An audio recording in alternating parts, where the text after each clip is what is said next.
vazia, Jesus Cristo transformou. Não tinha paz nem alegria, até que o Salvador me achou. Tal como a flor que no jardim desponta para a luz do sol, assim brilhou um dia em mim Jesus.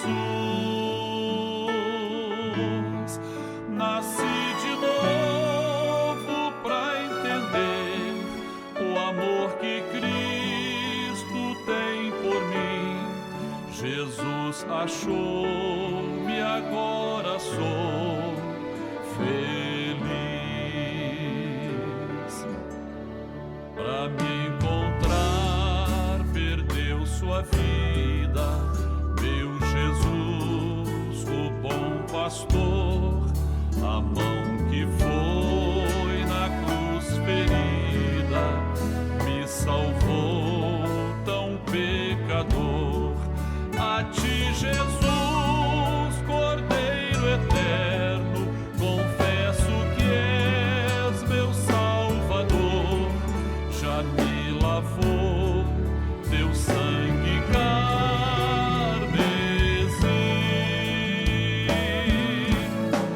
Tão frágil, tão pequeno sou, cuida de mim com teu amor, como uma flor pequena em teu jardim.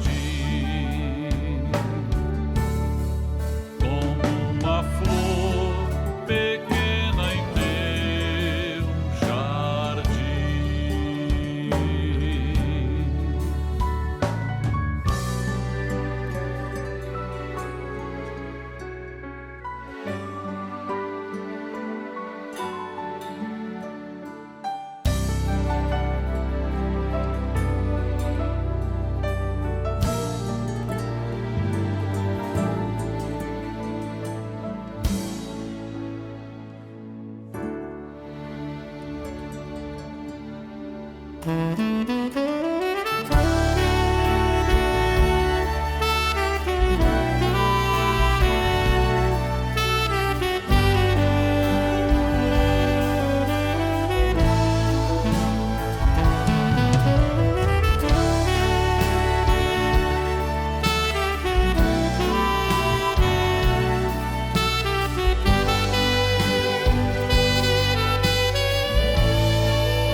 Meus temores e aflições, minha dor, decepções, aprendi a colocar minha vida sobre o altar.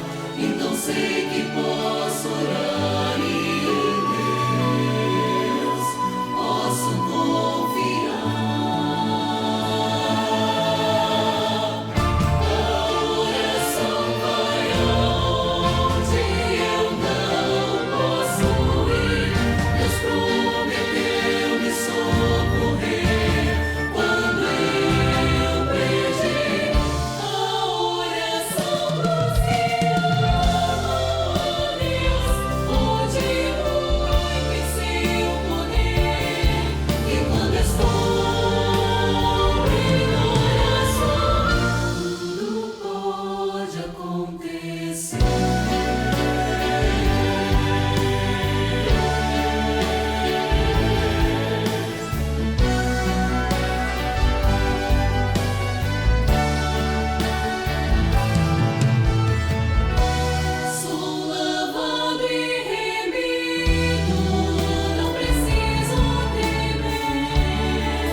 Pois o sangue de Jesus é que tem o poder.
Este mundo não tem a sua paz. Este mundo não conhece o que é amor.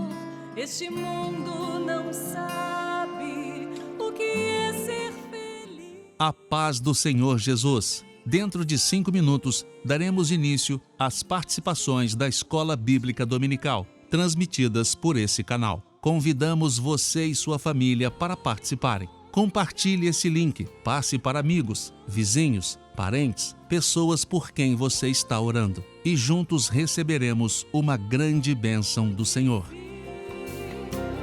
Fez-me entender o que é a salvação.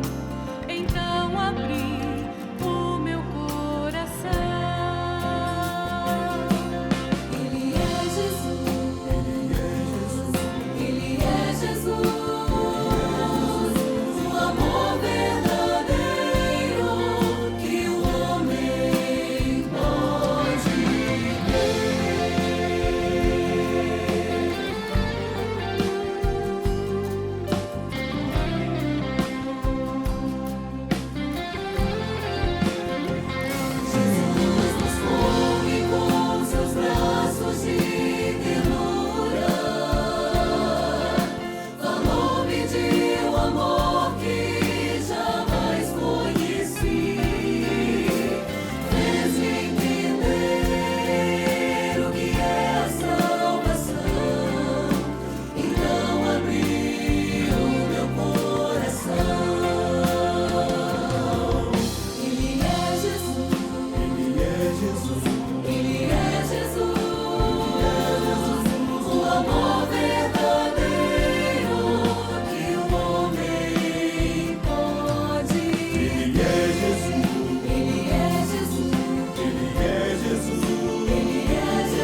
Irmãos, a paz do Senhor, estamos dando início ao nosso programa de 2 de junho de 2024.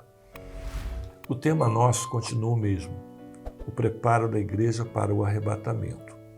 O nosso assunto, nós estamos estudando o livro de Apocalipse, a mensagem do Espírito Santo que repercute no meio da igreja, em relação aos marcadores proféticos que se cumprem nos nossos dias no preparo da igreja para o arrebatamento. Nós vamos estudar o livro de Apocalipse hoje, capítulo 1 e 3, tá? Mas antes da gente começar, eu queria que o grupo que está aqui, temos 3 do Leme e 1 de Ipanema, que vocês se apresentassem. Daniel, por favor. Pai do Senhor Jesus a todos os irmãos, me chamo Daniel e sou da Igreja do Leme. A paz dos seus irmãos, me chamo Guilherme Bonfim, sou da Igreja de Ipanema. A paz de Jesus aos irmãos, pastor. Sou o Rafael Souza, aqui da Igreja do Leme. Pai do Senhor Jesus, pastor Pode ser, Ismael, os demais irmãos, aqueles que nos estão assistindo. Meu nome é Cristiano Breto, sou diácono aqui na Igreja do Leme. Isso. Vamos à primeira pergunta? Amém. Lendo o livro de Apocalipse, capítulo 2 e 3, qual a relação profética que você identifica em cada uma das cartas escritas às igrejas da Ásia, com a parábola proferida pelo Senhor Jesus no livro de Mateus, capítulo 13, tá? Nós temos a resposta do Keiner, de São Paulo, nós vamos assistir e depois vocês vão fazer um comentário, amém? Amém. A carta a Éfeso tem a relação profética à igreja apostólica, parábola do semeador. A carta a Esmina, a igreja dos mártires, parábola do joio e do trigo. A carta a Pérgamo, igreja imperial, parábola do grão de mostarda. A carta a Tiatira, igreja medieval, parábola do fermento. A carta a Sardes, igreja da reforma do século XVI, parábola do tesouro escondido.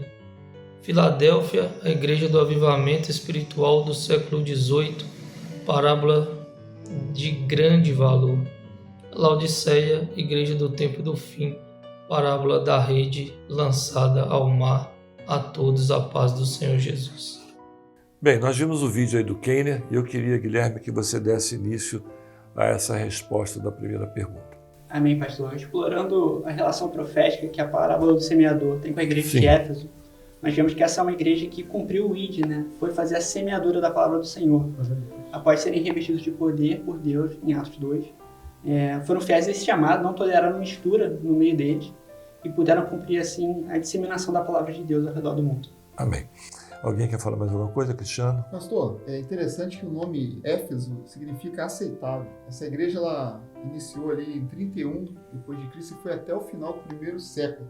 Interessante que ela começou com a utilização no trabalho de evangelização dos gregos, romanos e judeus, e que no decorrer do tempo se tornaram oposição ali aos servos do Senhor. E interessante que se levantou ali uma oposição paralela à obra em Éfeso, que tem a ação dos maus que aponta ali para o mundo, falsa doutrina que aponta ali para a carne, e a mentira ali que aponta ali para a ação do adversário. E a igreja de Éfeso, ela teve 3 doutrinas fundamentais ali, que foi a semeadura, lutas e doutrina ali para fortalecer a palavra do Senhor. Nada é igual a hoje, né? Nada igual a hoje. Nós vemos isso, né? Guilherme, outra igreja que você queira falar? Amém, pastor. A gente também tem a igreja de Esmirna, onde Sim. tem a relação profética com a parábola do joio e do trigo. E ao passo que essa igreja crescia e frutificava, assim como o trigo, as perseguições, como o joio, cresciam também. Mas essa é uma igreja que alcançou grande testemunho diante do Senhor, foi fiel até a morte e recebeu a coroa da vida. Uhum. Glórias a Deus. E até para complementar, pastor, lembrando daquela passagem em Hebreus 11, né, que é falado ali no versículo 36, né? E outros experimentaram escárnios e açoites e até cadeias e prisões. Foram apedrejados, cerrados, tentados, mortos a fio de espada, andaram vestidos de peles de ovelha, de cabras, desamparados, aflitos e maltratados. E no versículo 38 ele fala, homens dos quais o mundo não era digno, errantes pelo deserto e montes, e pelas covas e cavernas da terra. Interessante porque nós ouvimos muito falar sobre a igreja de Esmirna, daqueles que passaram por grandes aflições. Sim. Ali nas lutas estiveram ali como mortos com leões, né, e tudo mais. Naquela época havia muito isso, e foram jogados vários servos do Senhor ali naqueles locais, né, e os servos venceram, né, a morte para a eternidade. E até interessante o versículo 38 falando sobre os homens que não eram dignos deste mundo, porque nós somos servos, mas nós não somos daqui. Nós estamos aqui, mas não somos daqui, assim como aqueles homens ali que venceram. Com certeza. E foram à eternidade. Mais alguém, Cristiano? Pastor, é interessante, complementando o que o Rafael falou, Policarpo ali, ele foi o primeiro mártir ali daquela igreja, ali em 155 depois de Cristo. E a gente teve ali 10 ondas de perseguições do Império Romano, que começa com Nero e termina com Valério. E interessante, pastor, que o pastor Domiciliano, ele escreve na moeda o dizer em latim, nomine Christiano delecta est, destruindo o nome do cristão. Isso. Há uma verdadeira comoção, né, para destruir. Mais alguém? Daniel? Só um complemento segundo o que o Cristiano trouxe. O testemunho de Policarpo fala muito sobre como essa igreja se comportou nesse período, né? Tem uma história que o Império Romano bateu, né, na porta dele, levando ele, porque ele morreu queimado, e levando ele para a fogueira, e deram uma oportunidade para ele salvar. E disseram, nega o nome de Jesus, fala mal de Jesus, blasfema contra Jesus e você vai ser salvo. E ele diz, eu sirvo a Jesus há N anos, e desses N anos ele nunca fez nenhum mal para mim, como é que eu posso falar mal dele? E aceitou a morte imposta pelo Império Romano, mas não negou a sua fé. O grande local de destruição dos cristãos foi o Coliseu, né?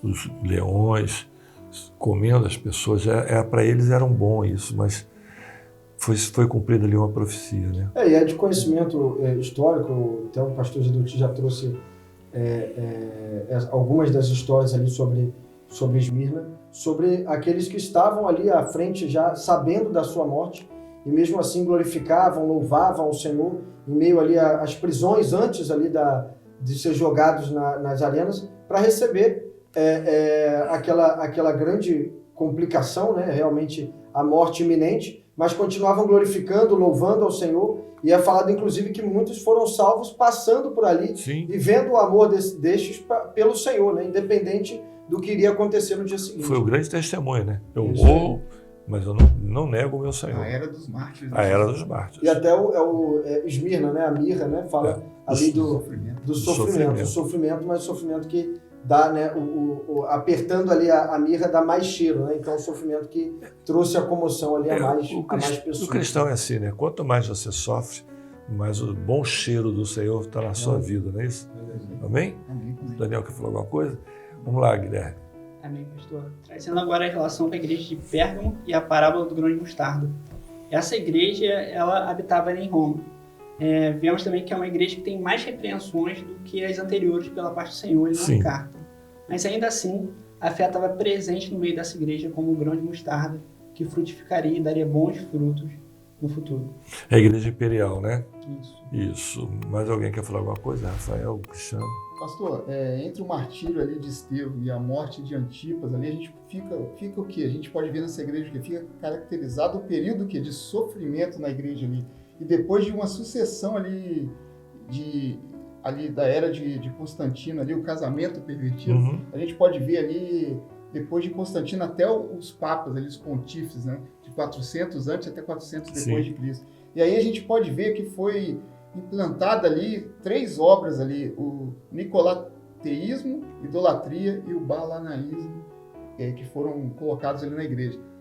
Conforme a parábola do grão de mostarda, né? As árvores eles usavam para colocar ovos. E isso era implantado ali nas mentes daqueles que estavam na igreja naquele momento. E era uma árvore frondosa onde tinha vários galhos ali, os pássaros faziam ninhos, né? Mais alguma coisa, Rafael? Só acrescentar, né, sobre o grão de mostarda, lembrar, né, da relação que existe, né, entre o grão de mostarda e a fé, né? Porque o grão de mostarda é o menor dos grãos, mas aquele que confia no Senhor e tem fé ao Senhor, ele se dá ali ao maior das árvores, né? Então é importante porque mesmo assim havia fé naquele momento, por mais que, claro, tivesse outras questões ali históricas ali. Tanto que Jesus fala, se tua fé for do tamanho do grão de mostarda, tu vai falar para esse monte vir para cá e ele vai. Mais alguma coisa, Daniel? Um detalhe também importante sobre esta igreja, que fala também isso um pouco sobre a aparência, né? Que é o pão com fermento. Que muitas das vezes, ao primeiro olhar, ele é bonito, ele tem uma boa aparência, mas o principal, que é o Espírito Santo, que é ele que falta, entendeu? Que aí tem essa questão da aparência. Há hoje uma igreja que aparenta ser boa, mas o principal é o que falta, que é a presença do Espírito Santo. É o grão de é o joio e o trigo, né? Qual é a diferença? Você vai no trigo, ele tem uma semente. Tu vai no joio, ele é seco, não tem nada por dentro. Tá? Hoje, quantas vezes a gente encontra pessoas assim que estão na igreja, mas não tem nada, né? Não tem nem certeza de salvação. Não é isso? Podemos então a outra pergunta, a outra igreja. Amém, pastor. Próxima seria a igreja de Tiatira, onde a relação profética é com a parábola do fermento. É uma igreja que cresceu, assim como o pão que recebe o fermento, e de fato ganha tamanho. A igreja medieval, a igreja feudal. De fato se espalhou, se tornou uma igreja onde muitas coroas, né, se prostraram diante de um poder religioso. E é uma igreja que ela é achada, culpada diante do Senhor. Sim. Mas o tesouro ainda estava ali no meio, pronto para ser descoberto, que era a palavra do Senhor, que seria descoberta, então, na próxima igreja. E até o que eu acho que o Daniel comentou ali sobre o pão entra até mais nessa igreja, né? E lembrando até da passagem ali que tolera Jezabel, né? A gente sabe do que foi colocado e até algo que acontece, inclusive nos dias de hoje, né? Nos dias de hoje é colocado bastante coisas do mundo para dentro da igreja, falando do fermento, né? E aí é um pão que parece muito mais bonito, ele é mais frondoso e até parece que tem muito mais coisas ali dentro, né? Mas na verdade não. Né? Então o fermento ele aparenta algo que ele realmente não é. A aparência pura. Isso aí é o que está acontecendo nas igrejas atuais, né? De hoje, em que o mundo está sendo colocado para dentro da igreja para que possam trazer mais pessoas, trazer mais jovens ou até mesmo pessoas mais velhas, mas em particular os jovens, para poder estar nessas igrejas, mas sem falar do que é o mais importante, a salvação. Isso. E, pastor, nesse período também a gente pode ver o feudalismo ali, a política feudal ali, Sim. implantou na igreja católica várias situações, as indulgências, a Maria como intercessora de Deus. Isso. E outras coisas mais. E a gente pode ver, mas enquanto isso acontecia, se levantaram pré-reformadores, que foi ali o rei da Inglaterra, Eduardo, o rei da Alemanha, Henrique, e o rei da França, Filipe o Belo. Já estavam antecedendo a grande reforma, né? Mais alguma coisa? Vamos lá, Guilherme. Amém, pastor. Sardes. Próxima igreja, igreja de Sardes, e discorrendo em cima do tesouro escondido, né? A parábola do tesouro escondido. E são aqueles que não se contaminaram dentro dessa estrutura que cresceu, Sim. que tomou uma forma, mas sem substância. E dentro dessa estrutura, um homem foi levantado, foi Martinho Lutero, ele encontrou esse tesouro escondido, ele entendeu o valor que tinha esse tesouro, e desde então, a partir das suas 95 teses, a gente começa um novo movimento na história da igreja, a história da igreja protestante, que se arrasta até os nossos dias. Né? Com certeza. Rafael, alguma coisa? Cristiano? Pastor, e complementando o que o Guilherme falou, a gente pode ver ali na grande reforma que o tesouro escondido. Um homem achou. Quem foi esse homem? Martinho Lutero. E logo depois a gente vê a operação do espírito de fortaleza operar no meio da igreja. Sim. Depois dessa grande descoberta. O quê? Justificação pela fé, Jesus o único e suficiente Salvador, salvação é pela graça, não pelas obras, e o sacerdote universal do Cristo. A principal, né? Nós temos direito de entrar direto no Santos dos Santos e falar com o Senhor. Amém? Daniel, alguma coisa? Dentro disso, pastor, é interessante como é que a palavra ela não tolera mistura, né? Isso. Quando Martinho Lutero ele lê a palavra de Deus e é convencido pela palavra de Deus através do Espírito Santo, ele entende que tudo aquilo que estava na igreja de seus dias, indulgências, como o Cristiano trouxe, alguns dogmas que não são doutrina, não emergem da palavra, Sim. Ele entende que aquilo ali não levava à salvação, aquilo ali não era o caminho que a igreja deveria seguir. E até uma experiência particular, mas acredito que muitos irmãos também tiveram, né?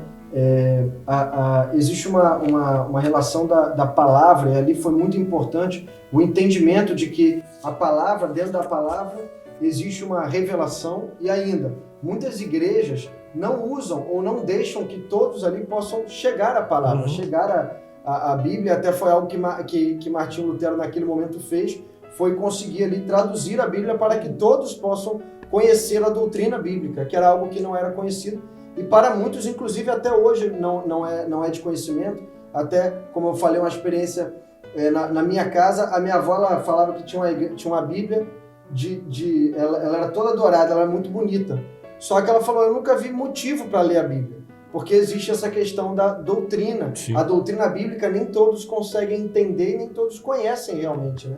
Então a importância do que aconteceu naquele tempo, né? A grande reforma foi um grande divisor de águas, né?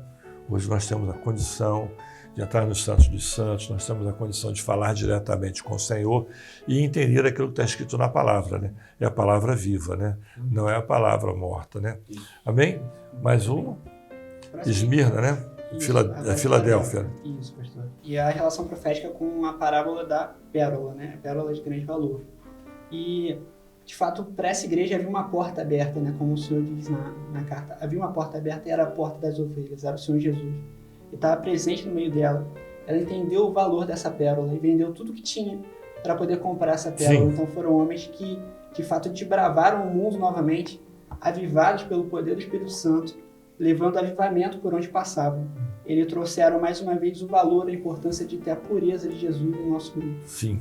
E só até uma passagem aqui, né, dentro dessa carta, né, que fala sobre saibam que eu te amo, né? O próprio Senhor aqui falando do amor dele por essa igreja, a igreja que entregou tudo, né? A gente até pode lembrar da passagem da pobre viúva, né? Que Sim. vai, entrega tudo o que tem, diferente de todos ali, aquela mulher tinha feito diferente, né? E aí o amor do Senhor por essa igreja que Sim. realmente se entrega 100% ao projeto de salvação. Né? Isso mesmo. Mais alguma coisa? Pastor, a gente pode ver que o nome Filadélfia já significa que é amor fraternal. Isso. A gente vê ali o Senhor Jesus operando no meio da igreja, como o Guilherme trouxe, como o quê? Jesus como cabeça. Sim. Jesus como o corpo na igreja. E a gente pode ver que a Filadélfia era conhecido como a fertilidade da terra. Era uma terra fértil, onde se poderia plantar e colher os frutos. E como a gente vê esse movimento aflorar no meio da igreja? Com os avivalistas, com o zelo missionário que ocorreu naquela época ali, nesse período que foram as grandes igrejas fundadas, a Assembleia de Deus, Batista, todas as outras igrejas. Amém. Mais alguma coisa? Um ponto interessante também, Sim. quando fala da parábola da pérola de grande valor, né? Que aqui o negociante, ele abriu mão de todos os seus bens para ter aquela pérola, né? Muitas das vezes, muitos hoje em dia, eles dão muito valor às coisas desse mundo, os bens materiais, à presença do Senhor Jesus. Mas nós, como igreja fiel, nós entendemos e nós, muitas das vezes, trocamos bens materiais pela presença do Senhor. Uhum. Porque nós sabemos que essa pérola de grande valor tem muito valor nas nossas vidas. Isso. Vamos lá, então. Desculpa. Laodiceia. Amém, pastor. Laodiceia e a sua relação profética com a parábola da rede.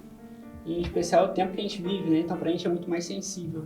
E toda sorte de peixe foi apanhada na parábola da rede. Mas, dentro desse apanhamento, desse ajuntamento de peixe, ainda há uma igreja que se encontra fiel ao Senhor. Uhum. Os bons peixes, aqueles que ainda têm proveito. E haverá o dia em que o Senhor virá e separará aqueles que de fato são fiéis, permanecem fiéis à sua palavra, e aqueles que já não têm mais proveito. Bom. Amém. Mais alguém? E Laodiceia significa o quê? Direito do povo. Direito do povo. O povo queria ter direito. Os nossos dias hoje. Para opinar na doutrina. Com certeza. Não atrapalhar. Todo mundo tem direito a tudo, não é? E pastor, só para complementar todas as parábolas, né, junto ali às cartas, lembrar que ali o próprio Senhor Jesus ali colocou todas as profecias daquilo que ainda não era de conhecimento daqueles Sim. homens, mas que depois nós entendemos e nós vemos acontecer até os nossos dias. Então ali havia ali entre Mateus, né, entre a passagem de Mateus com as cartas de Apocalipse, esse entendimento de que ali, através de Jesus, ele já havia ali as revelações do que aconteceria mais à frente, né? A profecia aí que se cumpriu, né? Mais alguém que falou alguma coisa? Então, só dando um apanhado geral, Éfeso, né? A relação profética à igreja apostólica. Esmirna, a parte profética é a igreja dos mártires. Pérgamo, a parte profética é a igreja imperial. Tiatira, a medieval. Sardes, a igreja da reforma do século XVI. Isso. Filadélfia, os grandes avivamentos, a igreja do avivamento, né? E Laodiceia, a igreja do tempo do fim, que é a que nós estamos vivendo hoje, é o tempo do breve, não é isso? Amém.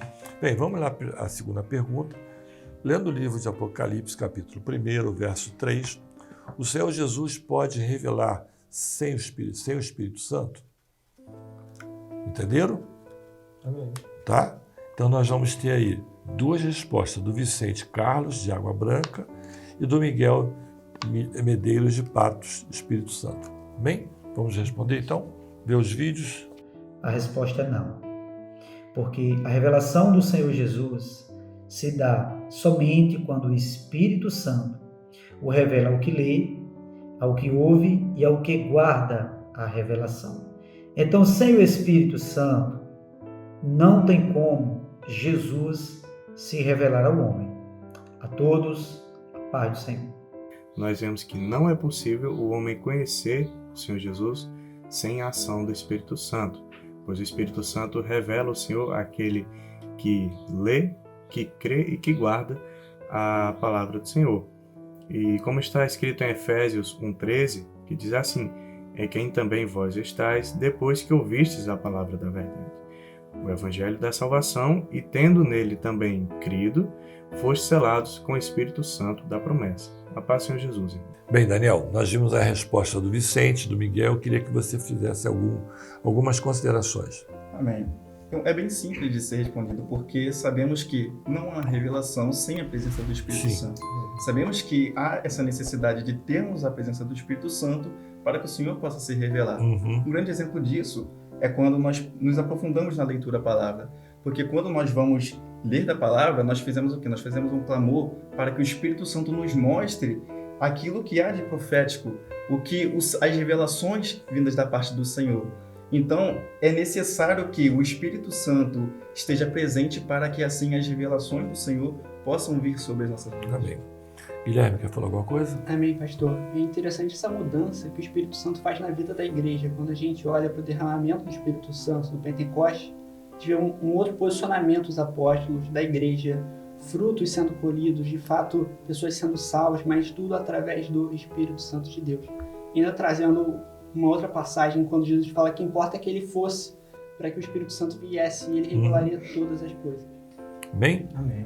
Mais alguma coisa? Não? Amém. Pergunta número 3, lendo o livro de Apocalipse, capítulo 1, verso 3, comente o sentido profético das seguintes bem-aventuranças. Aquele que lê, os que ouvem a palavra dessa profecia, os que guardam as coisas que nelas estão escritas. Nós temos aí um velho participante nosso, né, que é o Paulo Maurício, de Volta Redonda, e o Newton César, aqui do Rio de Janeiro, Copacabana, se eu não me engano. Vamos assistir, depois nós vamos comentar. A letra A. Aquele que lê o que está além da letra. Aquele que vive na revelação. Como podemos ler lá em 2 Coríntios, capítulo 3, no verso 6, que diz: o qual nos fez também capazes de ser ministro do Novo Testamento, não da letra, mas do Espírito, porque a letra mata e o Espírito vivifica. A letra B. Os que ouvem a revelação, aquilo que o Espírito diz às igrejas. A fé vem pelo ouvir, e ouvir a palavra de Deus, como está lá em Romanos, capítulo 10, no verso 17, que diz: de sorte que a fé é pelo ouvir, e ouvir pela palavra de Deus. E a letra C.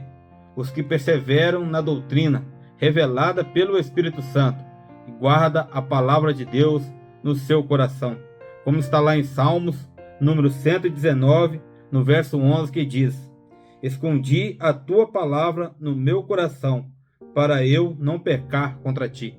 Amém. A paz do Senhor. A bem-aventurança daquele que lê. Estar em ler segundo os olhos das pombas. Ou seja, ler segundo a revelação do Espírito Santo. O Espírito Santo é aquele que nos revela toda a verdade que é Jesus. Jesus é a verdade em verdade, é a verdade em cima no céu e a verdade embaixo na terra. Verdade é esta que a letra por si só não consegue enxergar. A paz do Senhor. Bem, nós vimos aí a contribuição do Paulo Márcio, lá de Barra Mansa. Vimos também a do Newton César, aqui de Copacabana, Rio de Janeiro. Rafael, quer fazer algum comentário sobre as respostas? Amém, pastor. Vou acrescentar nas três letras, né? A primeira, a letra A, fala sobre aquele que ouve, né? Que está aqui no versículo 3 do capítulo 1 de Apocalipse. É aquele que lê, na verdade. Aquele que lê é interessante porque é necessário que possamos ler a palavra naquilo que é a revelação do Senhor. Como o Newton, né, o diácono falou ali de Copacabana, comentou, é importante nós termos um entendimento daquilo que é a vontade do Senhor naquilo que está lendo, né? Como é falado na palavra sobre a letra, né? A letra mata, mas o Espírito é quem vivifica. Então, através do Espírito Santo, nós podemos ter um entendimento do que é a leitura à palavra e, claro, a importância da leitura à palavra, né? Mas alguém quer falar alguma coisa? Pastor, é interessante que tem uma passagem que Jesus fala com Pedro, né? E ele pergunta para Pedro, quem eu sou? E Pedro responde a ele, tu és o Cristo, Filho de Deus vivo. E Jesus respondendo disse, bem-aventurado tu, Simão Bar-Jonas, porque não foi a carne e nem o sangue quem te revelou, mas o meu Pai que estás no céu. É o olhar, Bar-Jonas significa olhos de pombo. É o olhar que vem da eternidade, né? Para você entender as coisas que são da eternidade. Isso.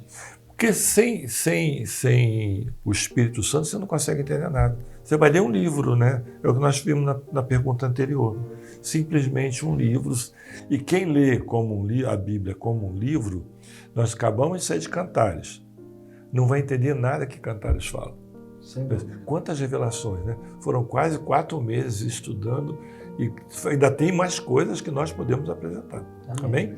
Vamos lá, Rafael. A letra B. Letra B, né? A letra B, os que ouvem as palavras desta profecia. Eu trouxe algumas passagens aqui que talvez possam ajudar a compreensão dos irmãos. Por exemplo, a passagem em Mateus ali que fala aquele que ouve as palavras e as pratica será, né, semelhante ao homem prudente que edificou ali a casa sobre a rocha. Então, a importância daquele que ouve e ainda aquele que pratica, aquele que faz, né? E o Senhor, Jesus ali, em dado momento, quando ele fala das parábolas, ele fala, ouvindo ouvireis, mas não compreendeis. Falando do outro lado, aqueles ali que estavam ouvindo a palavra, mas não tinham entendimento.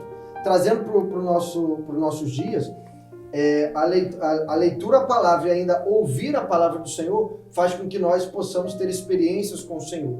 Mas aquele que ouve, mas não ouve com o Espírito Santo, ele não vai ter o entendimento daquilo que é a vontade do Senhor. E ainda, né, trazendo ali para a passagem anterior que eu comentei, não vai estar firmado sobre a rocha, que é Jesus. Né?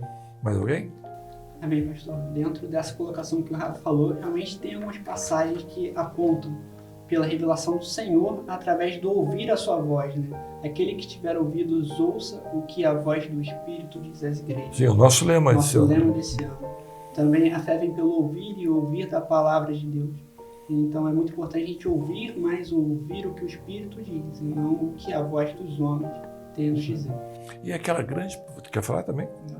É aquela grande primícia lá do início, né? Ouvir e escutar. Há uma grande diferença. Ouvir, você aguça o seu ouvido para ouvir alguma coisa. Escutar, tu escuta barulhos em volta, qualquer coisa. Isso não nos chama a atenção. Mas quando você ouve alguém te chamar, Rafael, você aguça o seu ouvido para saber o que está acontecendo. E não adianta só o que você falou, ouvir, mas tem que praticar. A prática é principalmente a coisa melhor que tem. Né? E dentro até do que a gente falou na resposta anterior, a sensibilidade. Né? É necessário que tenhamos sensibilidade junto ao Espírito Santo para poder ouvir aquilo que o Senhor tem. Né? Então, Isso é super relevante. E ainda, aqui a letra C fala os que guardam as coisas que nela estão escritas. E aí só, mais uma vez, entrando naquilo que o Paulo Márcio, né, falou ali sobre Salmo 119. É importante, nesse momento, na verdade, até a volta de Jesus, nós guardarmos aquilo que o Senhor tem, né? Uhum. A Bíblia, ela é rica de diversas formas. E até interessante, um pastor aqui do Rio comentou uma vez que a Bíblia ela é tão rica que, inclusive, ela ensina como lidar, como aprender ali a lidar diante de um rei, estar diante de um rei. Isso mesmo. Né? Então, a Bíblia ela tem toda essa riqueza. Dentro daquilo que é o espiritual, dentro daquilo que é a revelação do Senhor, nós precisamos guardar ela, praticar ela, para que possamos chegar até a eternidade. Amém. Fala, Também Daniel. é a questão da obediência, né? De guardar essas coisas, fala da obediência. Porque aqui nos dá os 3 pilares para que nós sejamos bem-aventurados. O ler, o ouvir e o guardar. Isso. Então, quando nós juntamos esses 3 pilares, aí sim nós tornamos um bem-aventurado. E que, com base nisso, é a palavra obediência, que é o principal pilar. Amém. E interessante, pastor, Isaías 35:5 já falava, né, sobre isso. Então os olhos dos cegos serão abertos e os ouvidos dos surdos se abrirão. É a profecia que se repete em Apocalipse e que está sendo cumprida nos nossos dias. Por quê? Até os surdos não são impedidos de ouvir a voz do Senhor hoje.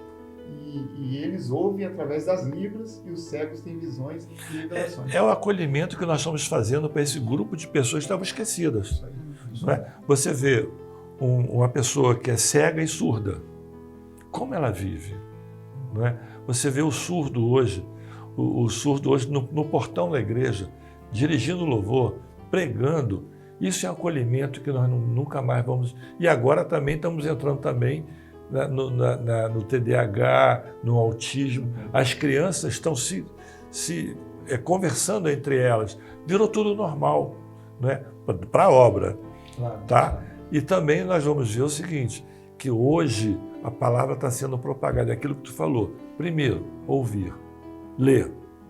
Segundo, ouvir e guardar. Isso é muito importante para a gente nessa hora. E pastor, até fechando isso tudo, a palavra ela é a nossa doutrina. A doutrina bíblica é o que vai nos fazer vencer. Com certeza. Então, a importância da palavra na nossa vida. Então, quando a gente está falando desses 3 elementos, é em relação à Bíblia. A gente, né, no dia da mocidade, a gente chegou a comentar sobre a importância da Bíblia. Não sei se foi semana passada ou a outra, mas a importância de estarmos ali próximos, né, leitura, a busca ao Senhor por meio da palavra, para que possamos ter ali acesso à eternidade. Já que você fez menção a esse programa do Dia da Tua Mocidade, é bom que todos vejam. É um grande ensinamento, né, Rafael? Você tem participado, vocês têm participado. São grandes ensinamentos. E aproveitando, falar com vocês para verem o programa novo que nós estamos tendo, né? A série sobre as cartas. Amém? Pergunta número 4, ainda no mesmo versículo, comente o sentido profético da expressão, porque o tempo está próximo, identificando o tempo profético da igreja nos dias atuais.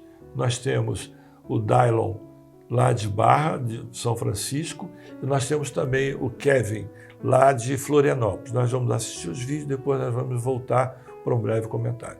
O sentido profético dessa expressão está atrelado ao sentimento da igreja e ao momento que ela vive, porque o tempo é o tempo do breve. É o momento que a igreja nessa hora está vivendo. Interessante que Salmos 30, verso 5, vai dizer, porque o choro ele pode durar uma noite, mas a alegria ela vem pela manhã. Ou seja, a igreja neste momento está vivendo este sentimento. Ela está aos pés do Senhor todos os dias, clamando, chorando pela volta do Senhor Jesus. Mas a igreja que vive o tempo do breve, ela sabe que a maior esperança dela virá no amanhecer. Ou seja, ela vem no raiar de um novo dia, que é a volta do Senhor Jesus.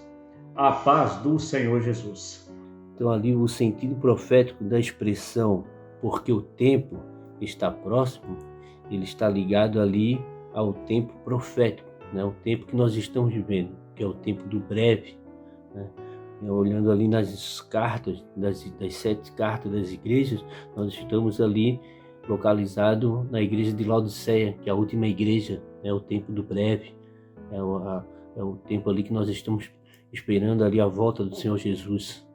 Amém? A todos a paz do Senhor Jesus. Bem, nós vimos as respostas da pergunta número 4. Eu queria, Cristiano, que você falasse alguma coisa sobre o assunto. Pastor, complementando a maravilhosa resposta dos irmãos ali, o que a gente pode entender aqui?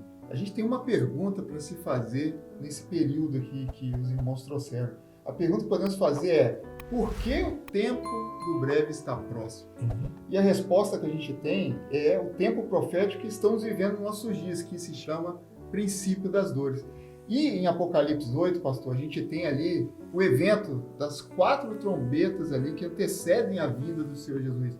A primeira trombeta ali que toca ali, 1/3 das árvores e toda a erva foi queimada. A segunda ali, 1/3 das criaturas que tinham vindo do mar morreram. A terceira ali, 1/3 do mar foi contaminada.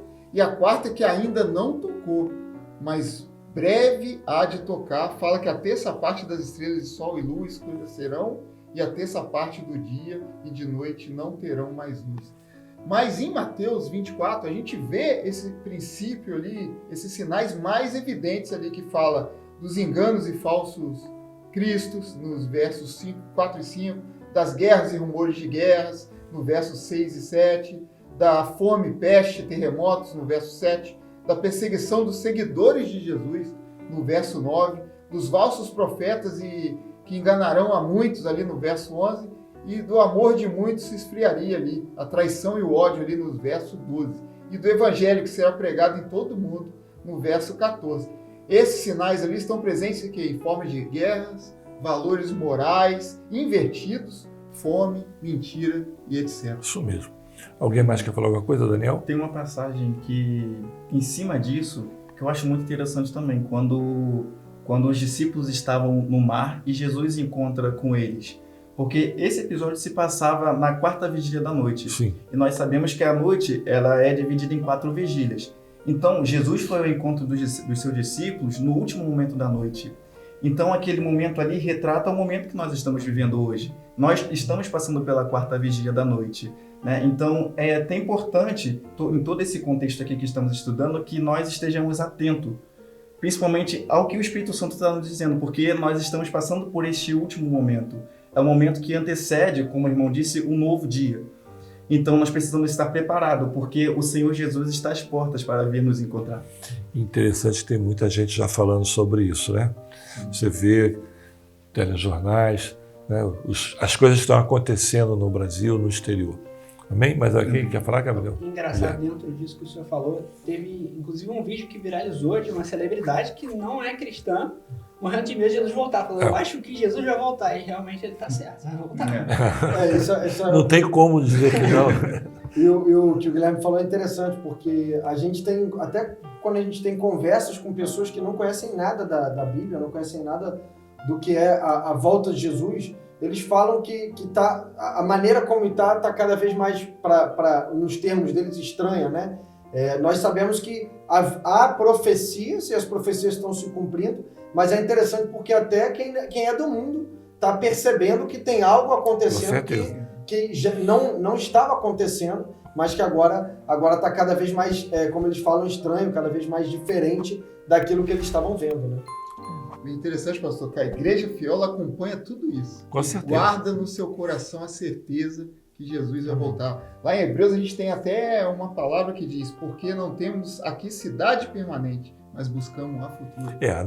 O mundo não é nosso, né? Nós estamos aqui por uma passagem.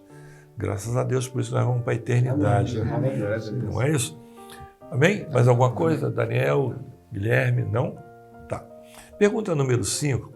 Lendo Apocalipse capítulo 1, verso 3, faça uma correlação da expressão porque o tempo está próximo com os outros textos do livro de Apocalipse que se refere ao tempo do breve, é o tempo que nós estamos vivendo.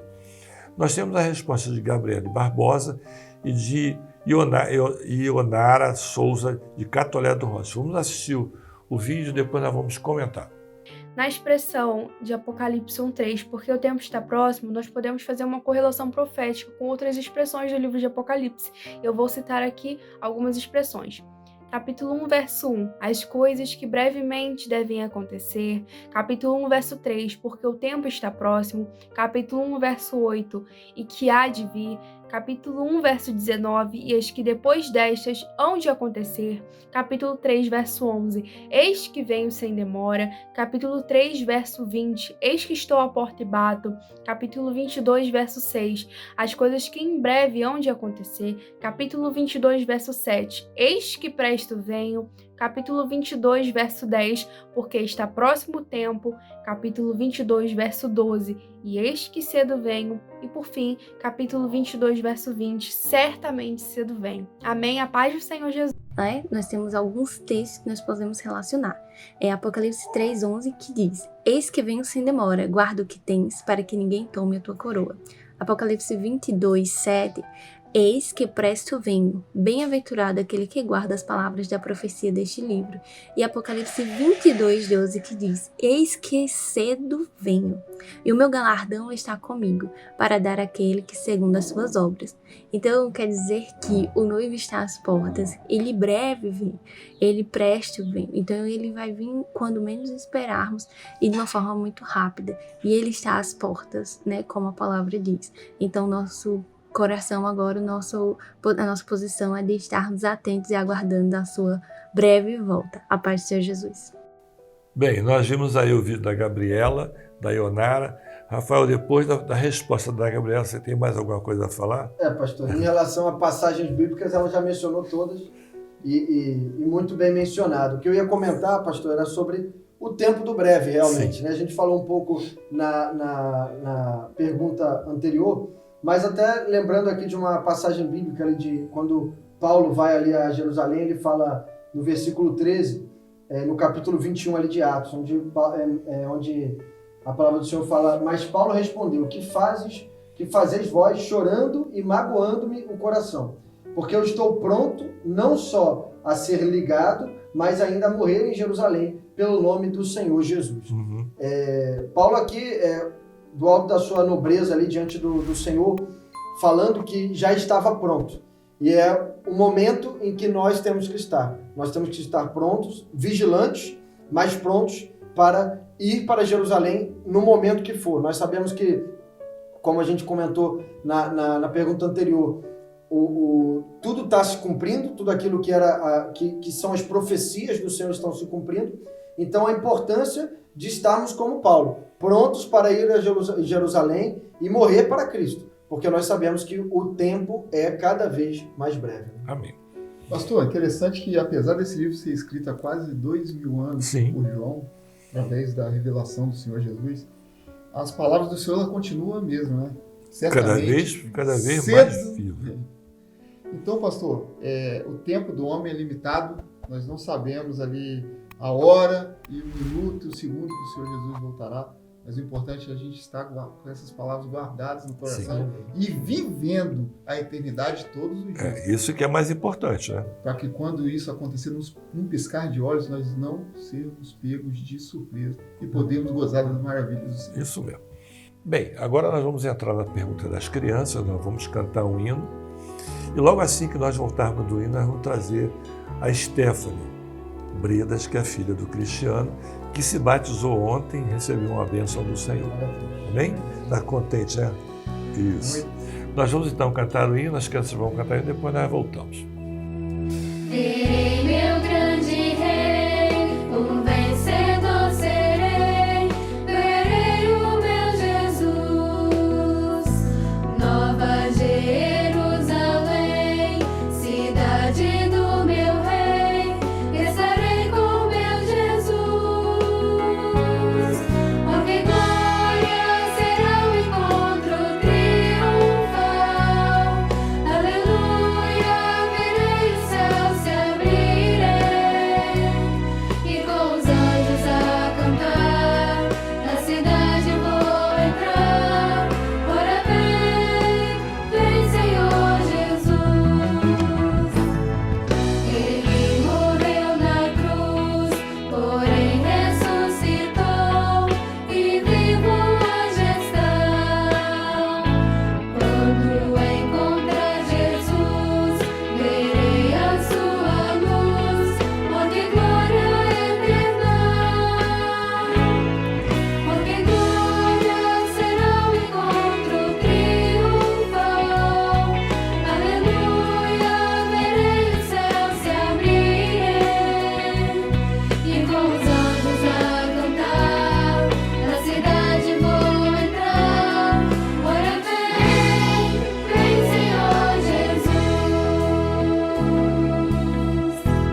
Bem, glória a Deus, né? Glória a Deus. Os hinos cantados pelas crianças são uma maravilha. E eu não canso de falar do pastor Josiel, que ele fala que quando as crianças cantam, o Senhor opera maravilhas. Amém? Mas nós estamos aqui agora com a Stephanie Bretas, não é isso? Sim, a paz do Senhor. Meu nome é Stephanie Bretas e eu sou da Igreja do Leme. Sim. Então nós vamos ver, Stephanie, a pergunta número 6, depois eu queria que você comentasse a resposta dos adolescentes, tá bom? Tá bom. Então vamos lá. Lendo Cantares, capítulo 1, verso 5, faça uma comparação da condição do Senhor Jesus como aquele que há de vir, com aquele que está escrito em João 14, verso 2 e 3. Nós temos a Sara Pinho, do Rio de Janeiro, nós temos a Ana Vitória, da Paraíba, nós temos a Daniele, de Rio das Ostras, que é uma conhecida nossa, nós temos a Andressa, do Rio de Janeiro. Vamos assistir os vídeos, depois nós voltamos e você faz o comentário. Amém? Amém. O Senhor Jesus voltará para buscar a igreja fiel e levará para morar na casa do Pai. A paz, Senhor Jesus. A condição do Senhor Jesus é de Salvador. Em Apocalipse diz que Jesus ele era, ele é e que há de vir. Ele era porque ele veio ao mundo como homem para se sacrificar por nós e ressuscitou ao terceiro dia. Ele é porque ele é eterno. E ele há de vir porque ele vai voltar para nos buscar para morarmos junto com ele nas mansões celestiais. E é a promessa que está escrita em João 2,3. Na casa de meu pai há muitas moradas. Se não fosse assim, eu vos teria dito, vou preparar-vos lugar. E se eu for e vos preparar lugar, virei outra vez e vos levarei para mim mesmo, para que onde eu estiver, estejais vós também. A paz do Senhor Jesus. Quem está falando nos dois textos é o Senhor Jesus. Só que em João, o Senhor Jesus ainda não tinha morrido. E em Apocalipse, mostra Jesus glorificado, ou seja, ele ressuscitou e está vivo. E ele deixou uma promessa, a promessa de que ele vai voltar. A paz do Senhor Jesus, irmãos. Jesus voltará para buscar a igreja. Amém? Vamos lá, Stephanie. Então, pastor, o Senhor Jesus, ele virá para buscar a igreja fiel para morar com ele na casa do Pai. Sim. Aquele que há de vir é o Senhor Jesus e os 7 Espíritos de Deus, que reúnem Deus Pai, Deus Filho e o Espírito Santo. Sim. No livro de João nos confirma isso, dizendo que ele virá buscar a sua igreja. E quando é falado em Apocalipse 1,4, daquele que está no presente, que é para nós, e Jesus é a esperança da glória, que era para os apóstolos, e aquele que virá, o arrebatamento. Ele foi e virá nos buscar. Amém? Cristiano, quer falar alguma coisa? Não? Ficou bem claro. Guilherme, amém? Amém. Isso. Nós vamos agora à pergunta da acessibilidade, que é a pergunta número 7. Lendo Apocalipse capítulo 1, verso 4, quem é aquele que era de para vir? Irmã Lenira, lendo Apocalipse capítulo 1, verso 4, quem é aquele que era e que há de vir? Senhor Jesus, nosso Salvador. Amém. A paz do Senhor. Paz do Senhor. Lendo Apocalipse capítulo 1, verso 4, quem é daquele que era e que há de vir? O Senhor Jesus. A paz do Senhor Jesus. Pedro, a pergunta 7, lendo Cantares capítulo 1, verso 4, quem é? Jesus, Pedro. Amém. A paz do Senhor, Pedro. Bem, alguns avisos que nós temos que dar naturalmente. Para vocês gravarem os vídeos, tá, Stephanie? Gravou alguns ainda quando era pequena, sua irmã também, né? Sim. Isso. Inscreva-se no nosso canal, já está inscrita? Tá, isso, no nosso Instagram também. Lembrando também, vocês não esquecerem do nosso Instagram de Pedro do Rio. Nós queremos pedir a vocês, né, que dê os seus likes sobre esse programa. O like é muito importante porque o YouTube já dá a condição de indicar o nosso programa para que as pessoas possam ver. Siga-nos nas nossas redes sociais e hoje, logo após as 19 horas, nós teremos um culto presencial nas igrejas e às 20 horas no YouTube. Amém? Cristiano, eu te agradeço, Stephanie, agradeço, Guilherme, você também, Daniel, e o Rafael, né, que está ali sentadinho. Amém? A paz do Senhor, até a próxima semana.